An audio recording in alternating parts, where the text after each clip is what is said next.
Hayırlı gün, hürmetli radyo tыңлаучылар. Эфирда очрашулар деген тапшыруыбызны башлыйбыз. Бүгенге студиябыз кунагы Әммәт бистәсе мәчет имам хатибы Равил хәзрәт Бикбаев катнаша. Сезнең барыгызга да иге гадәттәгечә изге теләкләрдә кыласыбыз килә. Аллаһ Тәгаләнең кушканнарын үтәп, тыйганнарыннан тыелып яшәргә насыйп ит. Менә инде Шәгъбан ае дәвам итә, бәрәкәтле көннәр, бит шатлыклы көннәр. Инде Аллаһ без инде ашкынып шушы Рамазан шәриф аен көтәбез. Әле шушы Шәгъбан аенда бит әле менә 24 числода безнең бәрәәт кичәсе була. Менә бу бәрәәт кичәсе турында да сөйләшеп алырбыз. Инде килгән кунагыбыз белән исәнләшеп алдык. Ассаламу алейкум ва рахматуллаһи ва баракатуһу хәзрәт. Ва алейкум ассалам ва рахматуллаһи ва баракатуһ. Менә бу аерым билгеләп әйтәсем, сорау бирәсем килә хәзрәт. Менә бит инде хәзер бәрәәт кичәсе әйтәләр, Кадыр кичәсеннән иң изге кичә дип. Бу кичәдә чынлап та Аллаһ Тәгалә менә бөтен теләгән теләкләребезне, сорауганнарыбызны кабул итә Аллаһ Тәгалә. Шуңа күрә йокыларыбызны жәлләмичә Аллаһ Тәгаләдән турыдан-туры сорап яшәсен. Чөнки тормыш бик катлаулы. Иртәгә ни буласын да белеп яшәмибез бит инде. Шуңа күрә нинди хаҗәтләребез бар, сәламәтлек кирәкме, башка яктан балаларыбыз өчен кирәкме? Менә бөтен хаҗәтләребезне Аллаһ Тәгаләдән сорыйк инде. Хөрмәтле радио тыңлаучылар. Аннан инде без тагын хәзрәт Рамазан ае турында да дәвам итеп китәрбез инде бу тапшыруда. Бисмиллахир-рахманир-рахим. Алхамдулиллахи раббил аламин. Вассалату вассаламу аля набийина Мухаммад ва аля алихи ва асхабихи аджмаин. Аллахумма алlimna ма янфa'una ва анфa'na бима 'allamtana ва зидна 'ilma innaka антал алимул хаким. Менә сез искә алып киттегез Шәгъбан ае турында һәм Бәраәт кичәсе турында.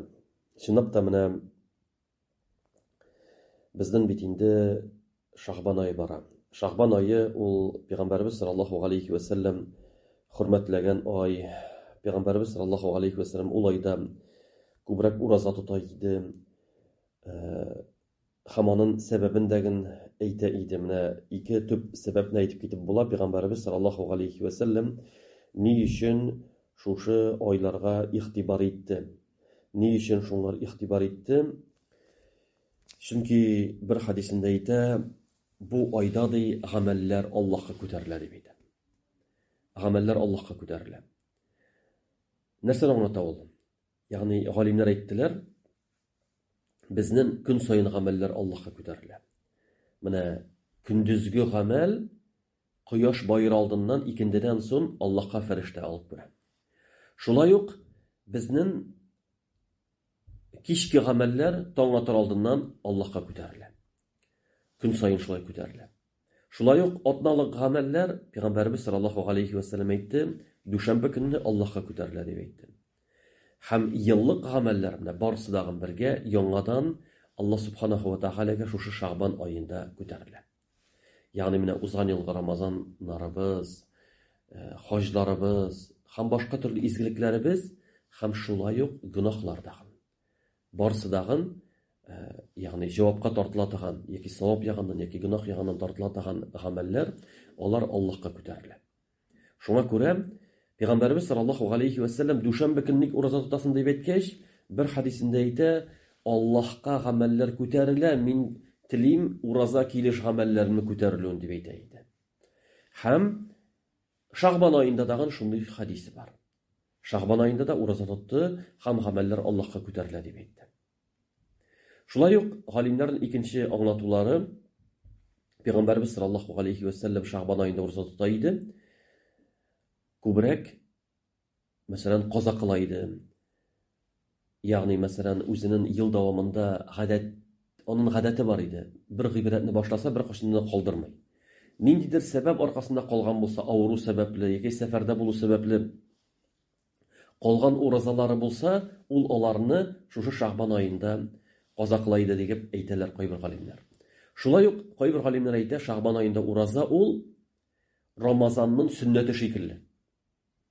Менә безнең Рамазан алдыннан ураза Шәгъбан ае сөннәте, һәм Рамазаннан соң ул Шәввал аендагы 6 көн ул дагы Рамазанның сөннәте шикелле. Ягъни безнең бит фарыз намазларының сөннәте бар бит. Өйлә намазының алдан 4 рәкәгать, аннары өйлә намазыннан соң 2 рәкәгать. Нәкъ шулай ук Рамазан алдыннан да киңәш ителә шушы Шәгъбан аенда ураза тотырга, һәм шулай ук киңәш ителә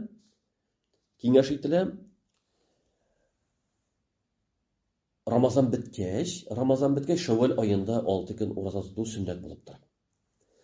Шуңа күрә менә без шушыга игътибар итәбез. Ә инде Барат кичәсе нәрсә ул? Барат кичәсе ул 15-нче кичә. Шәгъбан аеның 15-нче кичәсе. Аның турында хадис бар, Аллаһ субханаһу ва тааля бәндәләргә якынайыр ди. Һәм гафу итәр бөтен кешене. Иллә мәгәр Аллаһка иман китермәгән, Аллаһка тиңдәшлек кылган, ширк кылган кешеләрне гафу итмәс, һәм талашкан, бер-берсеннән бәхилләшмәгән, талашкан кешеләрне гафу итмәс, әйтердек, аларны калдырып тор, хәтта килешкәнчегә хәтлек дип. Ягъни килешкәнчегә хәтлек гафу итмәс дип әйтә. Ә инде дугалар кабул булуы турында кайбер галимнәрнең кайбер тәфсирләрдә килә, анда еллык гамәлләр языла дип. Ләкин дөресрәк фикер ул Кадр кичәсендә языла. Еллык гамәлләр Кадр кичәсендә языла, ләкин барбер кайбер галимнәр әйттеләр, шушы Барат кичәсендә языла дип дигән әйткән фикер булды. Шуңа күрә бу кичәдә дуга кылу, гыйбадат кылу саваплы дип әйттеләр кайберләр. Әмма дә ләкин бер-бергә игътибар итәргә кирәк. Кайбер китапларда Барат кичәсендә ниндидер айрым намазлар укырга язылган. Анда 100 рәкъатлык намаз, ниндидер рәвештә, анда ихласны ничәдер тапкыр укып, Фатихадан соң ничә тапкыр ихлас укып, шундый рәвештә. Булар дөрес түгел. Булар берсе дә пәйгамбәребездән килмәде. Ләкин кеше, менә сез әйткәнчә, дуга кылып үткәрә икән. Ясин укый, Тәбәрәк укый, яки башка төрле Коръан сүрәләрен укый икән. Шулай ук мәсәлән, нәфил намазлар, тәһаҗҗүд намазына торып намазлар укый икән, иншалла бу хәерле һәм саваплы гамәл. Бу кайбер борынгы галимнәрдән риваят ителә. Ягъни шушы кичәләрдә алар игътибар иткәннәр һәм дуга кылганнар. Шундый рәвештә кайберләрнең риваят ителә. Әмма дә ләкин ниндидер айрым намаз, айрым гыйбадат, андый әйбер пәйгамбәребездән килмәде һәм сахаба кирамнарыннан да айрым рәвештә ниндидер намаз килмәде. Шуңа күрә бу кичәдә иншалла теге дугалар кылсак, нәфил гыйбадатлар үткәрсәк, Аллаһ Тәгалә иншалла кабул итсен. Һәм инде бу әйткәнемчә Аллаһ Тәгалә бәндәләргә якыная һәм тәҗәлли дип килә инде ул. Ятәҗәллә галәл гыйбад, ягъни Аллаһ Тәгалә якыная Арафатта шикелле. Арафатта да шулай килә хадисләрдә. Арафат үзәнлегендә басып торган кешеләргә Аллаһ Тәгалә якыная һәм фәрештәләр кашында мактана. Менә бу бәндәләрем, минем яңа килгәннәр, гыйбрат чәчләре тузып беткән, киемнәре пычранып беткән, ләкин алар Аллаһка дугада ялваралар, Аллаһ Тәгалә аларны гафу итермен дигән вәгъдәсе бар. Нәкъ шулай ук менә шундый мәгънәдә хадис бар шушы 15-нче Шәгъбан турында. Шуңа күрә инде менә бу кичәләргә без игътибар итсәк, иншалла, һәм инде үзебезнең теләкләребезне сорасак, һәм Рамазан аена әзерлегебезне Аллаһ каршында күрсәтсәк, ягъни чөнки безнең менә инде 15-ннән соң инде күп тә калмый Рамазан аена 15 көн калып бара дигән сүз бит инде, 14 көн калып бара Рамазан аена.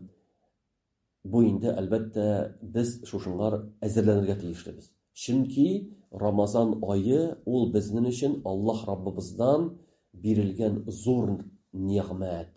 Рамазан ае, менә аның турында иншалла без тапшыруларыбызны дәвам итәчәкбез, Алла бирсә, Рамазан турында сөйләвебезне дәвам итәбез. Чөнки Рамазан аена кирип һәм анда гөнаһлар ярлыканмаса, җәһәннәм утыннан кеше котыла алмаса, бу кеше мәхрум. Ягъни чөнки бик зур нигъмәт Рамазан аен каршы алып, аны Аллаһ Раббыбызга итагатьлектә, гыйбадәттә үткәрергә Аллаһ Раббыбыз насыйп итсә иде. Шуңа күрә без инде менә үзебезнең Рамазанга әзерләнүебезне дәвам итәбез. Һәм инде без үткән тапшыруда сөйләгән идек, Рамазан уразасы кемнәргә ул фарыз? Без әйттек, ул мусульман кешесенә, акыллы булган кешегә һәм балигатка ирешкән кешеләргә фарыз дидек. Һәм инде әлбәттә гыйлеме булган, Рамазанның фарыз икәнен ул белергә тиешле булган кешегә ул фарыз. Әгәр дә кеше мәсәлән чүлдә яши икән, бернинди цивилизация булмаган җирдә һәм ислам динен кабул итсә, аңар исламның хөкемнәре ирешмәгән булса, әле аңар фарыз булмаска мөмкин. Фарыз булмый. Әмма дә ләкин хәзерге заманда инде безнең җирлектә яшәгән кеше бөтен кешеләргә белә, Рамазан аенда ураза фарыз икәнен бөтен кешеләргә белә. Шулай ук ураза фарыз әйттек бу 3 төркем кешегә, ләкин ураза фарызлыгы шулай ук Коръәндә Аллаһ Субханаһу ва Тәгалә 2 төркем кешене искәрмә кылды. 2 төркем кешене искәрмә кылды, әгәр дәген Аллаһ Тәгалә әйтә: "Умен кана маридан ау гала сафарин." Әгәр дә кеше авыру булса, яки сәфәрдә булса, фаиддатун мин айямин ухар диде. Бу кешегә рөхсәт ителә ураза тотмаска. Ягъни бу аңар фарыз ураза. Ләкин ул авырып китте. Ислам дине рөхсәт итә ураза тотмаска авырган көннәрне. Әгәр дәген синең авыруың көчәя икән, син ураза тотсаң. Яки дарулар эчмәсәң, мәсәлән, кеше авырды, врач аңар кушты дару эчеп торырга. 1 ай дару эчәргә кушты. Һәм ул Рамазан аена туры килде. Дару эчмәсәң, авыруы озакка сузыла яки рәтләнеп бетмәскә мөмкин. Бу инде мәсәлән 1 ай буе ураза тотмый, даруын эчә, аннары сәламәтләнгәннән соң уразасын каза кыла. Уразасын каза кыла. Һәм инде икенче төркем кеше ул сәфәрдә булган кеше. Әлбәттә, сәфәрдә булган кешегә ураза тоту хәерлерәк. Өстеннән бурычы төшсен өчен ураза тоту хәерлерәк. Әмма дә ләкин ураза тотмаса дагын аңар динебез рөхсәт итә, сәфәрдә булганда ураза тотмый, кайткач уразасын каза кыла. Сәфәр дигән сүз ул кайбер галимнәр 80 километр дип әйтә, кайбер галимнәр 100 километр дип әйтә. Шул ераклыкка чыгып китсә кеше, бу мусафир булып санала. Шуннан ерагракка китеп бара икән, мәсәлән, ул мусафир була, һәм ул инде сәфәрдә уразасын тотмаса аңар рөхсәт ителә. Ләкин бер әйбергә игътибар итәсем килә. Менә кайбер кеше, мисал өчен, анын сәфәргә чыгып китә иртәнге сәгать 8-дә. Әле ул өйдә. Таң вакыты иртәнге намазны ул өйдә укыды. Менә бу кеше уразага кирегә тиешле. Ягъни ул аның сәфәре иртә белән сәфәргә чыгасы булса дагын, мин бит барбер сәфәргә чыгам, мин уразага кирмим әле дип әйтергә тиеш түгел. Ул бүген уразага кирегә тиеш. Уразага керә, сәхараши уразага керә, аннары сәфәргә чыгып китә. Әгәр дә сәфәрдә авыр булса, ураза тоту аңар мәшәкать булса, ул асылда уразаны тотып бетергә тиеш инде. Ләкин бик зур мәшәкать булса, авыз ача икән, 1 көнгә 1 көн каза кыла. Чөнки бу сәфәрдә авыз ачкан булып тора. 1 көнгә 1 көн каза кыла. Асылда ул уразага керә, һәм шул көннең уразасын тотып бетергә тиеш була. Инде калган көннәрне сәфәрдә була икән, ул вакытта инде ул уразага кирмәскә аңар рөхсәт ителә. Шулай ук хатын-кызларга кагыла торган бер хөкем бар. Ураза дөрес булсын өчен инде ул да булса, күрем һәм нифастан пак булу. Ягъни кан килгән көннәрдән пак булырга тиеш. Ягъни кайбер хатын-кыз әйтә икән, юк әле мин ураза барбер тотам әле дип әйтә икән, улай ярамый. Чөнки Аллаһ Субханаһу ва Тәгалә хатын-кызларга рөхсәт бирде. Чөнки хатын-кызлар бу вакытта аларга ризык кирәк, аларга ашарга кирәк, тукланырга кирәк. Һәм төрле халәтләр бар. Кайберләре теге төрлечә кичерә шушы көннәрне, шуңа күрә ислам диненең бу рәхмәтен күрсәтә.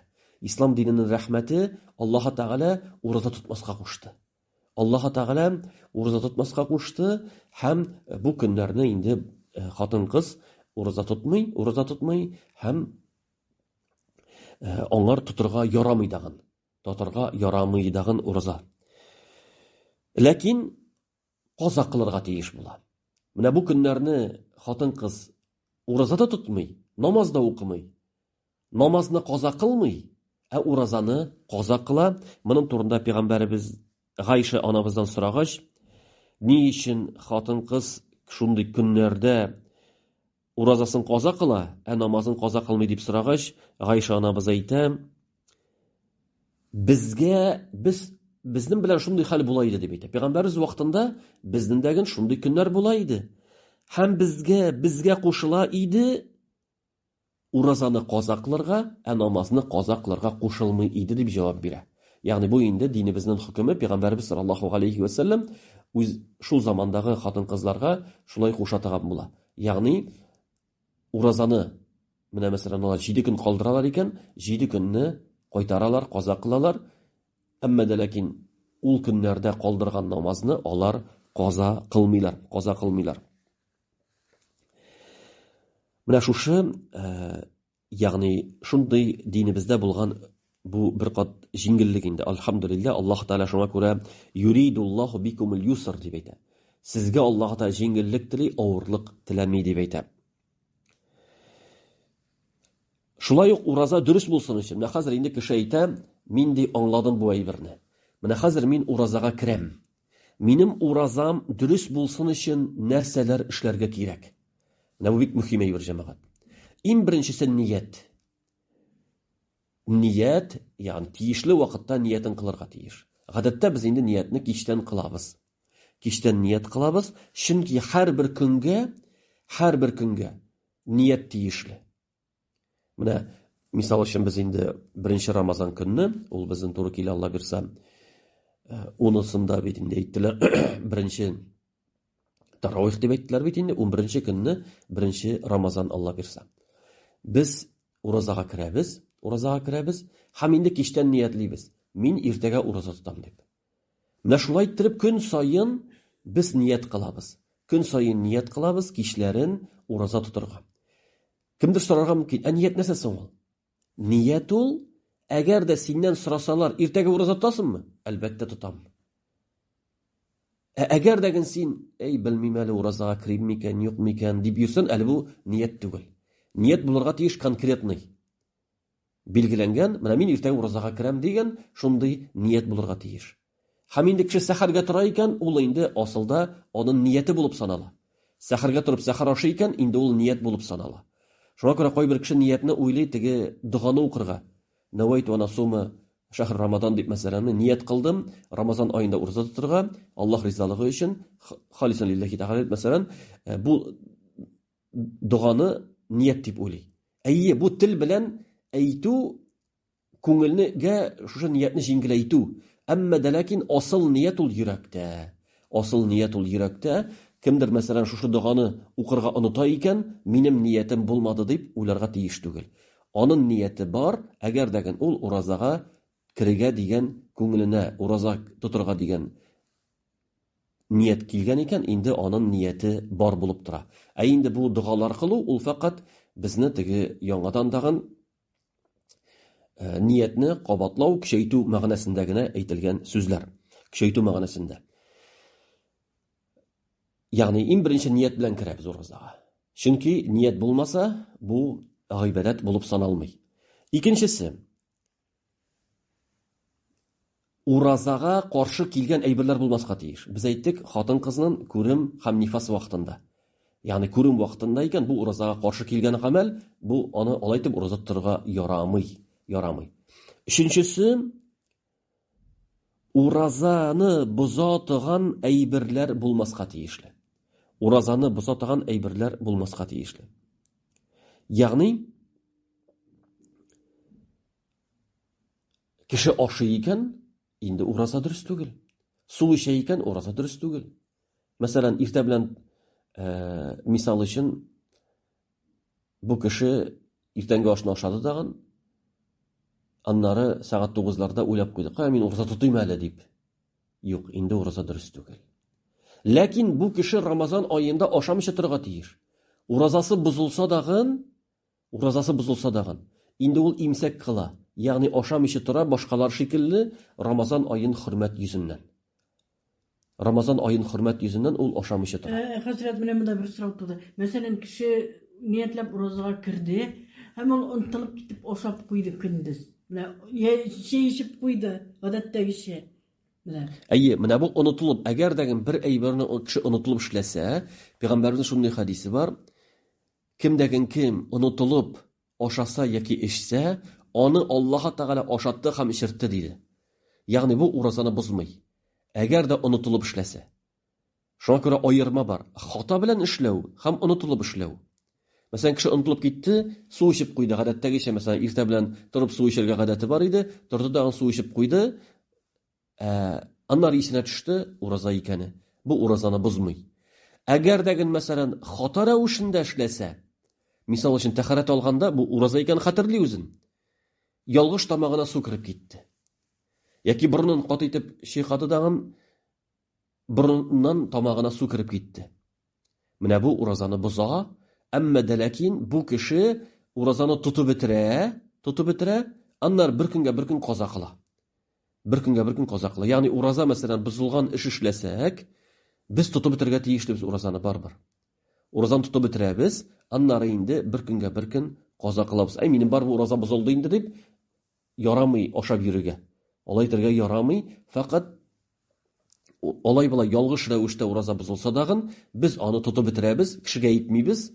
Үзенең теге хаталарны кешегә әйтеп йөрергә кирәк түгел. Кешегә әйтмисен, тутып бетерәсен. Бер кешегә әйтмичә генә, аннары бер көнгә бер көн каза кыласын. Шуңа күрә, шулай ук, мәсәлән, уразаны бозыла тагын әйбер булмаска дип әйттек без.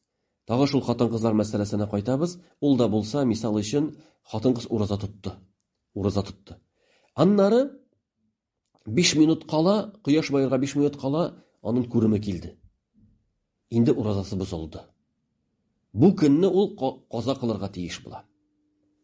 Иншалла, тырышып ураза тоткан өчен Аллаһ Тәгалә әҗр савап бирә аңар. Әмма дәләкин бу көнне инде ул каза кылырга тиеш була. Нәкъ шулай ук, әгәр дәген, мәсәлән, хатын-кыз күреме бетә икән, чистарына икән, таң атыр алдыннан, инде ул гысул кыйынмаса дагын уразага кирергә тиеш була. Шулай ук монда кагыла, мәсәлән, гысулсез уразага кирү дигән мәсьәлә. Кешенең гысулы булмаса, ураза тотырга дөресме, юкмы? Әйе, дөрес. Ягъни гысул уразага бәйле түгел. Мәсәлән, безнең дин буенча гысул тиешле. Һәрбер хатын-кыз, мәсәлән, аның күреме бетә икән, ул гысул кыйнарга тиеш. Һәрбер ират кеше полиция була икән, төшләнә икән, ул гысул кыйнарга тиеш. Әгәр дә ир белән хатын арасында җинси якынлык була икән, алар икесе дәген гысул кыйнарга тиешлеләр. Әмма дәләкин кемдер ниндидер сәбәпле гысул кыйнмаган икән, аның уразасы дөрес санала. Ягъни гысул уразага бәйле түгел, чөнки кайбер кешеләр шуны дагын сорыйлар. Шуңа күрә бу инде аерым хөкем булып тора. Шуның өчен, әгәр дәген бездән сорасалар, уразаның өркүне нәрсә ул? Ягъни асылы, менә уразаның җилеге нәрсә дип сорасалар, ягъни нәрсә уразаны боза? Ул асылда ураза ул тыелып туру, үзенне тыеп торасын шәһвәттән. Ашау шәһвәте булсын, ичемлек ише шәһвәте булсын, һәм шулай ук җинси шәһвәттән тыелып туру була. Ягъни ураза тотучы кеше бу вакытта таң атканнан алып кояш байыганча хәтлек ул тыелырга тиеш көндүзен. Инде кич белән Аллаһ Тәгалә кояш байыганнан соң кулу вашрабу дип әйтте. Ашагыз, ичегез дип әйтте. Ашагыз, ичегез, ягъни кеше кояш байыганнан соң ашый ала, эчә ала. Шулай ук аңар ир белән хатын алар бер-берсенә хәләл булалар кич белән. Әмма дәләкин таң атканнан алып кояш байыганча хәтлек ураза тотучы кеше тыелып торырга тиешле. Аннары кемдер сорарга мөмкин. Әгәр дәген мин уразаны тотсам, мин нәрсәгә өмет итәм кыямәт көнендә? Нинди савап була миңа кыямәт көнендә, әгәр дәген мин шушы гыйбадәтне башкарсам? Коръәндә аят бар. Аллаһ Тәгалә әйтә: "Кулу вашрабу"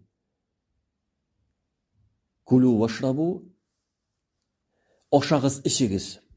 Ма аслафтум фил айямил халия. Ашагыз, ичегез җәннәттә, җәннәт әһелләренә Аллаһ Тәгалә әйтә: "Ашагыз, ичегез" ди. Сез үткән көннәрдә тырышлыгыгыз өчен, кайбер тәфсир галимнәренә килә, үткән көннәрдә сез ураза тоттыгыз, ашаудан, ичүдән тыелып тордыгыз. Менә хәзер сезгә җәннәттә тәмле ризыклар, тәмле ичемлекләр, ягъни шуны аңларга кирәк. Әгәр дәген без бу дөньяда Аллаһ Тәгаләнең әмерен үтибез икән, Аллаһ Тәгаләнең кушканнарын үтибез икән, тыйганнарыннан тыелабыз икән,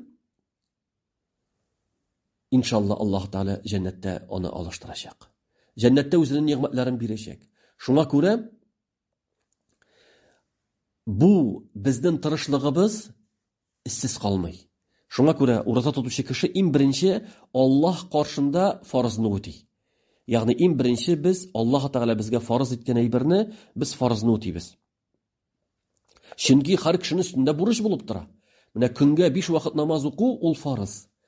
Рамазан аенда елга бер тапкыр Рамазан ае уразасы тоту ул фарыз.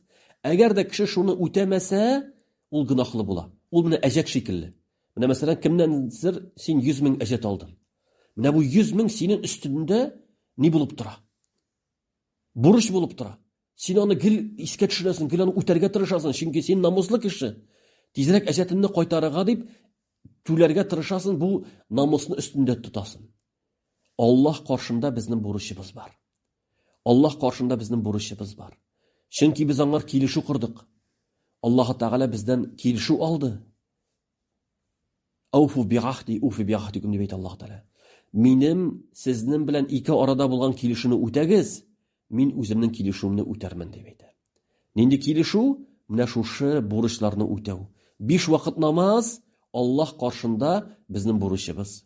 Рамазан аенда ураза тоту Аллаһ каршында ул безнең бурычыбыз. Шуңа күрә иң беренче без шушы гыйбадат кылу белән иң беренче бурычны үтибез.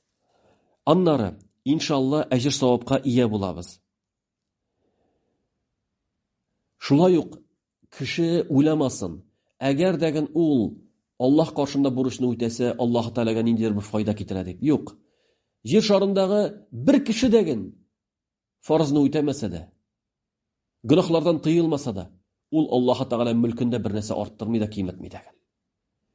Ягъни кеше уйлый күрмәсен, без ниндидер файда китерәбез дип Аллаһ Тәгалә. Юк, Аллаһка бер нинди файда китермибез. Ләкин без үзебезгә файда китерәбез. Ураза тотып, без үзебезгә файда китерәбез. Хәтта хәзерге вакытта фәннәр төрле яклардан ачышлар ясаганда, медицина галимнәре әйттеләр, әгәр дә кешенең сәламәтлегенә рак клеткаларын бетерер өчен, кешегә сәламәтлеккә файдалы ачтыру дип әйттеләр. Махсус кешеләрдә ачтыру ниләре бар? Китаплар языла шуның буенча. Шуның буенча кешегә сәламәтлек китерә дип, кешеләр шуның буенча хәтта дин тотмаган кешеләрдәген ачтырып ниндидер файда алмакчы булалар. Бу нәрсәне аңлата безгә? Бу аңлата Аллаһ Тәгалә безгә бу гыйбадатны фарыз итте, һәм безгә файда булсын өчен. Иң беренче безнең җаныбызга, иң беренче безнең динебезгә файда булсын өчен. Аннары шулай ук, әгәр дә кеше дөрес итеп ураза тота икән, әзрәк ашап тота икән, аның сәламәтлегенә дәген иншалла ул зыян файда китерми калмый.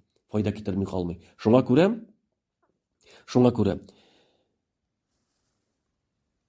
шуның өчен инде менә без Аллаһ Тәгаләнең әмрен үтибез. Ул безгә ураза тотырга куша, без ураза тотабыз. Ул безгә гаит көнне ураза тотмагыз дип әйтә, без тотмыйбыз.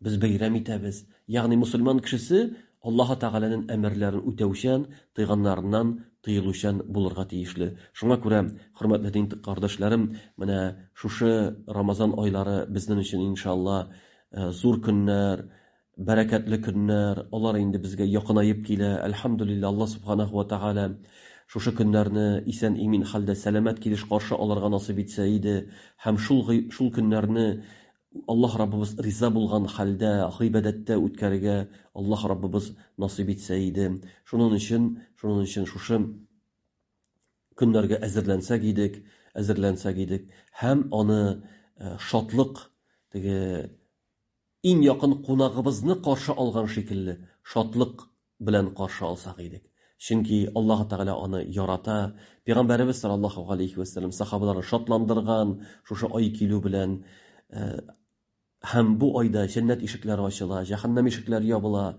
Бу айда Кадр кичәсе бар, һәм башка мөбарәк кичәләр, ягъни һәрбер кичәсе дәген аның мөбарәк дип әйтәсем килә. Чөнки анда таравих намазлары укыла, дугалар укыла. Аллаһ Раббыбызны искә алына. Шуңа күрә Аллаһ Субханаһу ва Тәгалә шушы көннәрне исән-имин хәлдә каршы алып, гыйбрәттә үткәрергә насыйп әйләсә иде. Хәзрәт, сезгә Аллаһның рәхмәтләре яусын. Менә шулай халкыбызны килеп бөтенесен бәйнә-бәйнә аңлатканыгыз өчен Аллаһның бу бик зур нигъмәт. Аллаһ Тәгалә кабуллардан кылсын шушы вәгазьләрегезне. Хөрмәтле радио тыңлаучылар, сезгә Аллаһның рәхмәтләре яусын. Безнең белән булганыгыз өчен шатланып, сөенеп яшик. Аллаһ Тәгаләнең кушканнарыннан, үтәп тыйганнарыннан тыйлырга насыйп ит. Аллаһ Тәгалә һәр барчаларыбызга да иман байлыгы бирсен. Сау-сәламәт булыгыз, бәхетле булыгыз.